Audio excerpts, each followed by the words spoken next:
For the last 50 days in a row, I plan my workday the night before.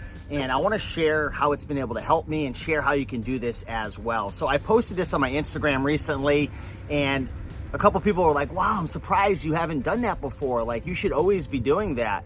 And you know, how many times have we known something that we should be doing and we don't do it consistently? Maybe we just don't build that habit. And it's just on and off. That's kind of how I've been. You know, I've always kind of had a plan in my mind of what I want to do because I'm very goal oriented, but there's a big difference when you actually plan it the night before. And this doesn't have to be a very, you know, time intensive thing that you do. And I'll share a couple tips for how I've done this. So the first thing that I do is I use a Google spreadsheet. And what I do is I break down my business into the different pillars or different companies that I run. So for example, I have a couple different businesses. I have my Amazon business, I have my eBay business, I have the Book Business Blueprint, which is a company that we run that teaches people how to sell books. I have my YouTube channel, I have my affiliate marketing business, I have real estate, and I have some of my products and services. So I kind of split them up in different kind of sections. I compartmentalize them just based on the different actions that I have to take. And what I have on my spreadsheet is I have a drop-down menu with all of my different parts of my business. And every single Sunday, what I do is I just choose each of the 6 or 7 different, you know, parts of my business, my whole entire business. There's more, but there's like 6 or 7 main ones. And I just click each one and I have it as a drop-down. And then I try to choose 3 to 5 things that I could take action on for that week. So the big thing, if you want to save a lot of time, is plan your outcomes or your your weekly goals in advance. And I'll explain why this is important, because when you have your weekly goal, and your weekly goal should be pulling from your monthly goal, from your yearly goal. So if you have a yearly goal, it's easy to make your weekly goal. But to just granularize it a little bit, when you have your weekly goal, every single night, the night before the next day, you can take a look at your weekly goals and you can choose 1 or 2 parts of your business that you want to focus on. Now, if you're just running one business, then it'll be a lot easier. Just set, 15 or 20 things that you want to accomplish, or maybe it's 3 to 5 main things you want to accomplish.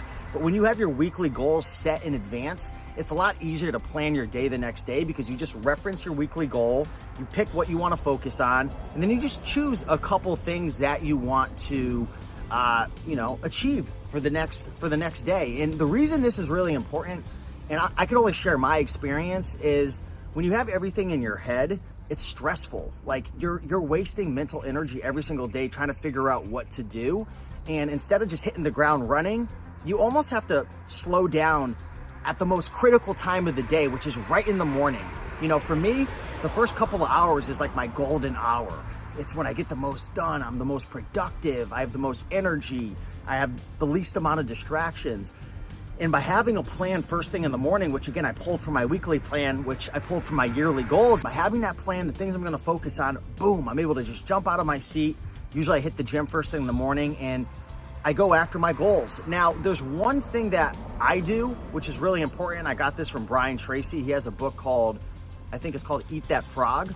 And the premise of the book is the first actions that you take in the morning you don't want them to be your easiest thing. A lot of times we do the easiest things because we want to build momentum, but you don't want to do that. You want to take out the hardest, most challenging thing first. That's going to have the biggest impact on your business. So that's important, because a lot of times we'll do 10 or 20 things a day. And, there's the 80-20 rule, Pareto's principle. 20% of your actions, end up resulting in 20% of your, you hitting your goals, your critical mass. So you want to focus on the 20% of the things that are most important. Eat that frog first thing in the morning. So not only do I set my daily goals the night before, but I set my main top goal. If there was only one thing that I could accomplish today, if I screwed off, procrastinated, didn't do anything else, if I just focused on my one top goal, what would that be?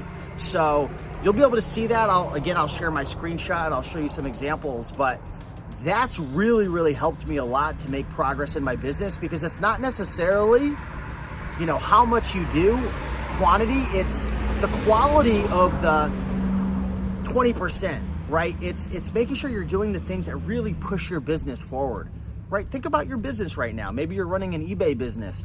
What are the 20% of your actions that really move things forward? Is it sourcing?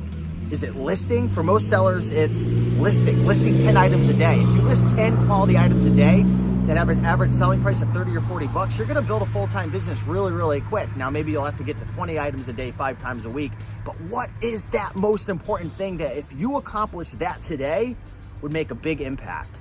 And you know, it's been 50 days I've been doing this every single day. Now, I also have an accountability coach who I hired off of Upwork.com, who checks in with me for 30 minutes in the morning, 30 minutes at night. We have a tracking spreadsheet where we track to make sure that I am filling out my daily goals the night before. Then there's a check-in accountability at nighttime. He tracks it all on a spreadsheet. You don't have to go that far. You don't have to go that crazy.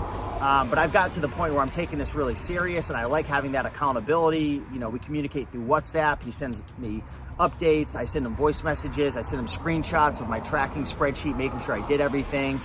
I talk a lot more about this in a previous video where I share the 40 virtual assistants that I've hired, which may or may not have come out yet. Once it does, I'll link that up down below. But this is huge. If you want to make progress in your life, it's not necessarily about working your butt off for a couple times a week. It's about just taking action each and every day, moving the ball forward, doing those 20% of things that really make a difference and getting them done every single day. Maybe that's just a couple hours of work. For me, honestly, I aim for about 4 hours of really, really productive, 20% kick butt, eat that frog type of work each and every day. Outside of that, I mean, all the other stuff I'm doing isn't really growing my business that much. It's more or less maintaining. It's, you know, working with my team, making sure people are happy, getting, you know, just getting stuff done, right? Stuff done. That is like kind of part of that 80%. It's not like the core competence, like it's not like the core things that I'm competent at that really push the business forward. So hopefully this gives you a little bit of context. But yeah, I'm about 50 days in, making more progress than I've made in a long time. And I challenge you to start doing this each and every day. Plan your weeks in advance, get yourself a Google spreadsheet, plan it all out. Every single Sunday I do that. And then the whole week, every day before, I plan out what my actions are the next day. If you want to plan your whole week out in advance, that's fine. But I like being a little more spontaneous. So with that being said, much love. If you enjoyed this video, like, comment, subscribe. And I'm going to go back to enjoying this beautiful view over here in the mountains of New York. Much love.